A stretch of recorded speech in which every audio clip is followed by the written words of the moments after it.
வணக்கம் நேர்களே, இது ஷர்மிளா டாக்கீஸ். நான் உங்கள் டாக்டர் ஷர்மிளா. இந்த தடித்த தோல் இருக்கக்கூடிய சில சங்கிகள் சில நேரங்கள்ல பேசுவாங்க. அட, இப்பெல்லாம் யாரு சார் சாதி பாக்குறா அப்படின்னு பேசுவாங்க. அப்படிப்பட்ட சங்கிகளுக்கான காணொளி தான் இது.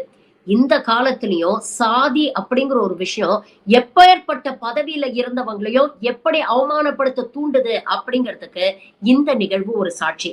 நான் பேசுறது நம்மளுடைய சீஃப் ஜஸ்டிஸ் ஆஃப் இந்தியா உயர் திரு ஜஸ்டிஸ் B.R. கவாய் அவர்களை பற்றி. கடந்த மே 14 இந்தியாவுடைய சீஃப் ஜஸ்டிஸ் ஆஃப் இந்தியாவாக இவர் பதவியேற்றார். பதவி ஏற்கும் பொழுது ஜெய் பீம் அப்படின்னு சொல்லி அவர் பதவியேற்றார். அதற்கான காரணங்கள் இருக்கு. இந்தியாவுடைய 2வது பட்டியலினத்தை சேர்ந்த சீஃப் ஜஸ்டிஸ் ஆஃப் இந்தியா திரு கவாய் அவர்கள். அது மட்டும் இல்ல, இந்தியாவுடைய முதல் புத்திஸ்ட் CJI-யும் அவர் தான். தொடர்ந்து தன்னுடைய வாழ்க்கையில புரட்சியாளர் அம்பேத்கருடைய சித்தாந்தங்களை பின்பற்றக்கூடியவர் ஜஸ்டிஸ் B.R. கவாய். இவருடைய தந்தையார் RS கவாய் பாத்தீங்கன்னா, அவர் ரிபப்ளிக் பார்ட்டி ஆஃப் இந்தியாவுடைய ஒரு முக்கியமான தலைவரா இருந்தாரு, MP-யா இருந்திருக்கிறாரு, கவர்னரா இருந்திருக்கிறாரு. இவருடைய சகோதரரும் பாலிடிக்ஸ்ல தான் இருக்காரு. தொடர்ந்து தன்னுடைய உழைப்பினாலையும் விடாமுயற்சினாலையும் ஜஸ்டிஸ் B.R. கவாய் இந்தியன் ஜுடிஷியரியோடைய உச்சபட்ச பதவியில உட்கார்ந்து இருக்கிறாரு, சீஃப் ஜஸ்டிஸ் ஆஃப் இந்தியாவாக. எப்படி இந்தியாவுக்கு ஒரே பிரதமர், ஒரே குடியரசுத் தலைவரோ, அந்த மாதிரி இந்தியா மொத்தத்துக்கும் ஒரே சீஃப் ஜஸ்டிஸ் ஆஃப் இந்தியா தான். இதை எதுக்கு சொல்றேன்னா, இது எவ்வளவு முக்கியமான ஒரு பதவி அப்படிங்கறத நீங்க புரிஞ்சுக்கணும் அப்படிங்கிறதுக்காக. அப்படிப்பட்ட பதவியில் இருக்கும் உயர் திரு ஜஸ்டிஸ் B.R. கவாய அசிங்கப்படுத்தி இருக்குது, அவமானப்படுத்தி இருக்குது இந்த பாஜக சங்கி கூட்டம்.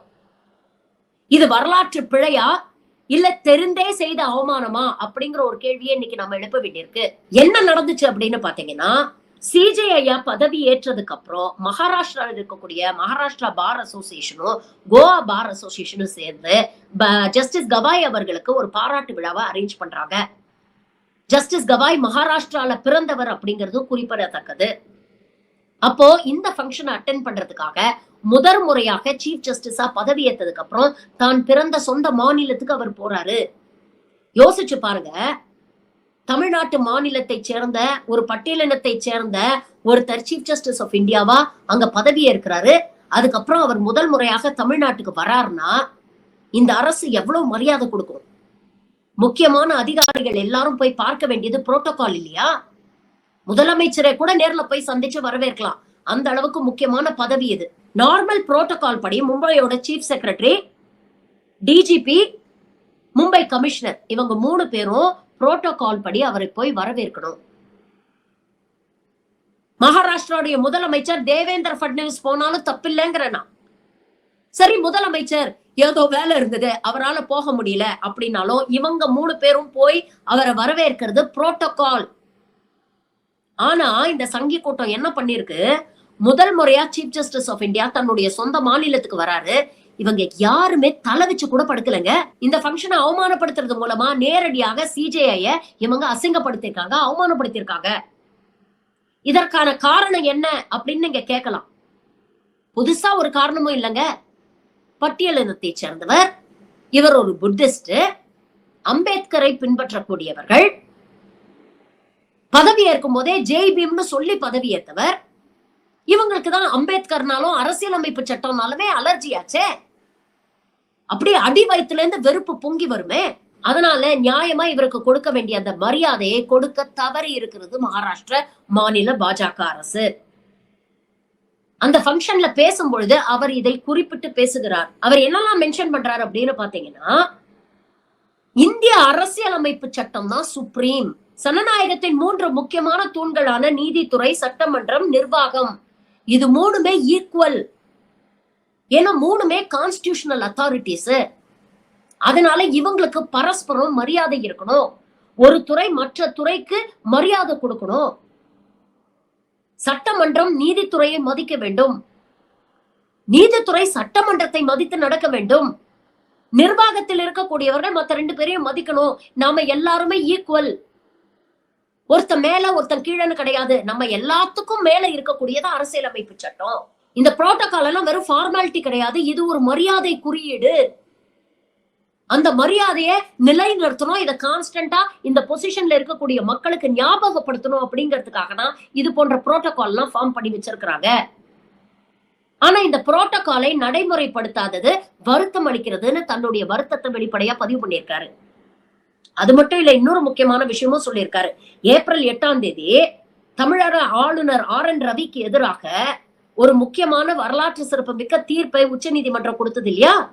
ஆர்டிகல் 142 பிரயோகம் பண்ணி இந்த தீர்ப்பை கொடுத்தாங்க. அதே தீர்ப்புல ஆளுநருக்கும் குடியரசுத் தலைவருக்கும் காலக்கெடுவை நிர்ணயம் பண்ணாங்க. இதெல்லாம் விமர்சிக்க தெரிஞ்ச உங்களுக்கு, இதையெல்லாம் கேள்வி கேட்க தெரிஞ்ச உங்களுக்கு ஒரு சிம்பிள் புரோட்டோகாலை ஃபாலோ பண்ண தெரியலையே அப்படிங்கிற கேள்வியும் கேட்டிருக்கிறாரு. அது மட்டும் இல்ல, இன்னொரு முக்கியமான விஷயத்தையும் பதிவு பண்ணியிருக்காரு. சீஃப் ஜஸ்டிஸ் ஆஃப் இந்தியாவா இருந்து ரிட்டையர் ஆனதுக்கு அப்புறம் அரசாங்கம் கொடுக்கக்கூடிய எந்த பதவியும் நான் ஏற்றுக்கொள்ள மாட்டேன் அப்படிங்கிற விஷயத்தையும் பதிவு பண்ணியிருக்காரு. இப்ப புரியுதா இவர் மேல இந்த ஒன்றிய பாஜக அரசுக்கு எவ்வளவு காண்டு அப்படின்னு? அதனாலதான் கரெக்டா சீஃப் ஜஸ்டிஸ் சஞ்சீவ் கண்ணா ரிட்டையர் ஆகி இவர் பதவி ஏற்கும் பொழுது குடியரசுத் தலைவர் மூலமாக பிரசிடென்சியல் ரெஃபரன்ஸ் கொடுக்கிறாங்க. ஆளுநர் ஆர்.என். ரவிக்கு எதிராக இவர்கள் கொடுத்த தீர்ப்பை ஒட்டி 14 கேள்விகளை பிரசிடென்ட் எழுப்புறாங்க. இந்த தீர்ப்புல உங்களுக்கு பிரச்சனை இருந்ததுன்னா பாஜக அரசு என்ன பண்ணிருக்கணும்? மேல்முறையீடுக்கு போயிருக்கணும்.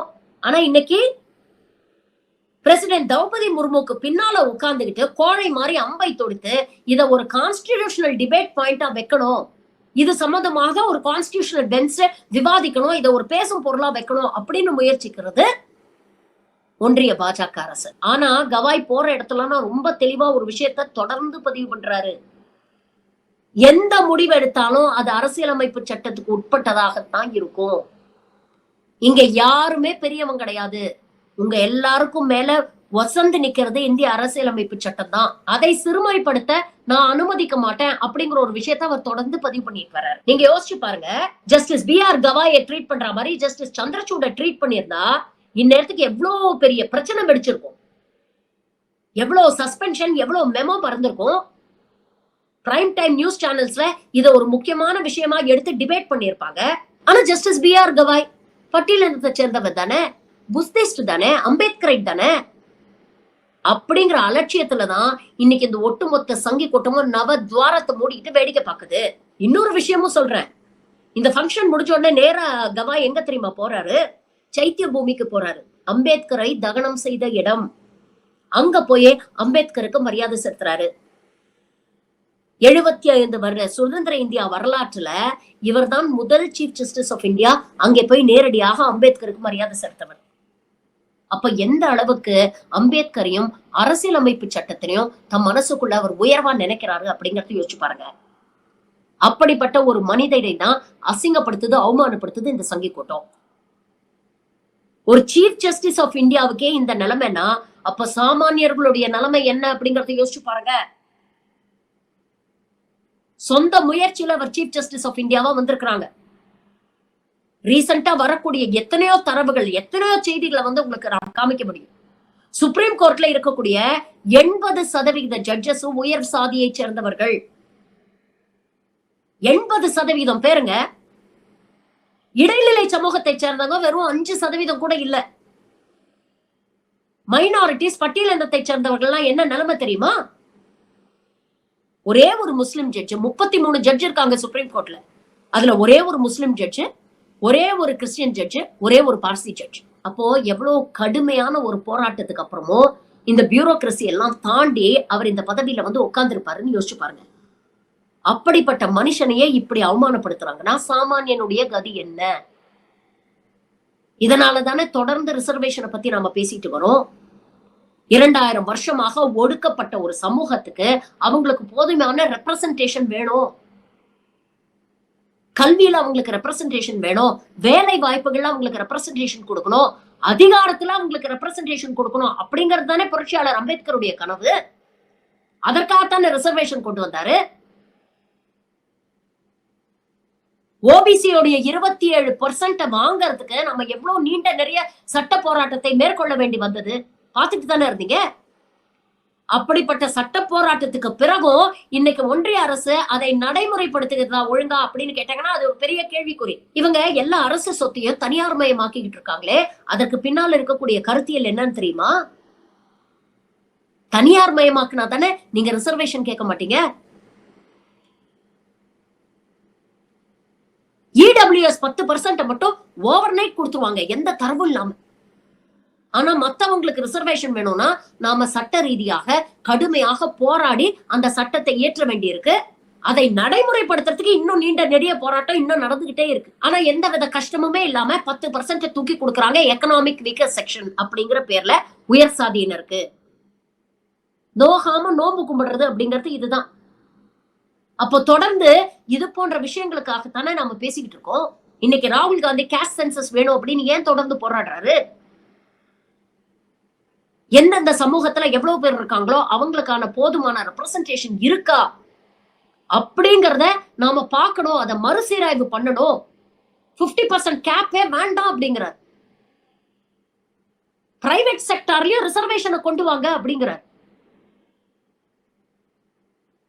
இதெல்லாம் ஏன் நாம தொடர்ந்து பேசிக்கிட்டு இருக்கோம்? ஒரு சீஃப் ஜஸ்டிஸ்கே இந்த நிலைமைனா ஒரு சாமானியனை எப்படி சமூகத்துல இந்த ஆதிக்க சாதியினர் போட்டு அமுக்குவாங்கன்னு யோசிச்சு பாருங்க. அவங்களுக்கான ரெப்ரசன்டேஷன் கிடைக்கணும் அப்படிங்கிறதுக்கு தான் தொடர்ந்து இது போன்ற விஷயங்களை நம்ம பேசிட்டு இருக்கோம். இப்பெல்லாம் யாரு சார் சாதி பாக்குறா அப்படின்னு கொஞ்சம் கூட மனசாட்சியே இல்லாம பல பேர் பேசிக்கிட்டு இருக்காங்க. ஆனா இந்தியாவுல சீஃப் ஜஸ்டிஸ் ஆஃப் இந்தியாவா இருந்தாலும் நீங்க பட்டியலினத்தை சேர்ந்தவர் என்றால் உங்களுக்கு இதுதான் நிலைமை. அடையாள அரசியல இந்த சங்கி கூட்டம் நிறைய செய்யும். பாருங்க, ஒரு பழங்குடி இனத்தை சேர்ந்தவரை நாங்க குடியரசுத் தலைவர் ஆக்கிட்டோம், இளையராஜா போன்ற ஒரு தலித்தை நாங்க எம்பி ஆக்கிட்டோம் அப்படின்னு பேசுவாங்க. ஆனா உண்மையிலேயே அவங்களுக்கு அதிகாரம் இருக்கா? இன்னைக்கு வரைக்கும் இளையராஜா தமிழ்நாட்டு மக்களுக்காக ஒரு எம்பியா ஏதாவது பேசியிருக்கிறாரா? மோடி புகழ் பாடுறதுக்கு அவருக்கு நேரம் சரியா இருக்கு. திரௌபதி முர்மு பாஜகவுடைய ஒரு கைப்பாவையா தானே செயல்பட்டு இருக்காங்க. நாக்பூர்ல இருந்து என்ன இன்ஸ்ட்ரக்ஷன் வருதோ அதை எதிர்த்து எந்த கேள்வியும் கேட்காம ஆமாசாமி போட்டுட்டு அதை நடைமுறைப்படுத்துகிறார்கள். இப்படிப்பட்ட அடையாள அரசியலை இவங்க நிறையவே செய்வாங்க. ஆனா அதிகார அரசியல் அப்படின்னு வரும்பொழுது இவங்களுக்கு அதிகாரத்தை கொடுக்கறதுக்கு கசக்கும். அதையும் மீறி நாம அதிகார பதவியில வந்து உட்கார்ந்தோம்னா அங்க மரியாதை கொடுக்கறதுக்கும் இவங்களுக்கு தயக்கம். Justice B.R. கவாய் ரொம்ப பெருந்தன்மையா பத்திரிகையாளர்கள் கேட்கும் போது இந்த விஷயத்தை கடந்து போறாரு. சரி, நடந்துருச்சு, அதை நான் சுட்டி காட்டிட்டேன், அவ்வளவுதான், இதை கடந்து வந்துருங்க, இதை பெரிய விஷயம் ஆக்காதீங்க அப்படின்னு சொல்றாரு. அது அவருடைய பெருந்தன்மை. ஆனா அந்த பெருந்தன்மையெல்லாம் இந்த சங்கி கூட்டத்துக்கிட்ட நாம எதிர்பார்க்க முடியாது.